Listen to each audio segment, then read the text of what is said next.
Каждый вечер эти подростки проводят здесь, на импровизированном футбольном поле. Отдых с пользой для активной молодежи норма, так что жители второго микрорайона с нетерпением ждут открытия физкультурно-оздоровительного комплекса. Местные ребята и без того заявляют о себе на всероссийских и республиканских турнирах. А с введением в эксплуатацию нового соцобъекта количество призовых мест, как и самих участников, увеличится втрое. Мне он очень нравится.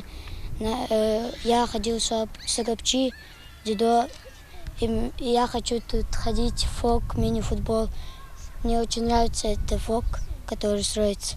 Под строительство ФОКа был выделен земельный участок чуть меньше 2 гектаров. Вся металлическая конструкция уже возведена. Осталась только отделочная работа. Завезли всю необходимую мебель, шкафы для раздевалки, столы, стулья, еще в пути витражные стекла. А пока рабочие обеспечивают гладкую поверхность мини-футбольного полотна.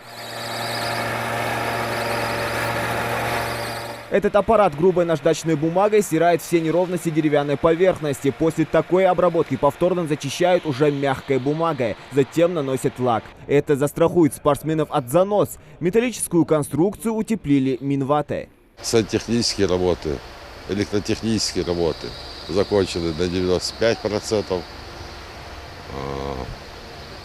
Планируем сдать в объект, в эксплуатацию в октябре текущего года. Особенность этого объекта в том, что помимо здания ФОКа, тут построено еще здание бассейна. Бассейн предусматривает 2 плавательных бассейна. Большой плавательный бассейн и малый. Малый имеет для маломобильных групп населения и детей, не умеющих плавать.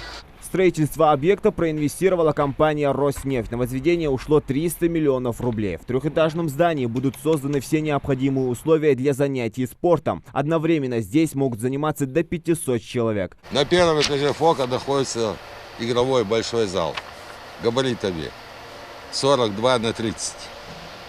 Также в этом этаже, на первом этаже, находятся раздевалки для спортсменов, душевые, подсобные помещения, фойе.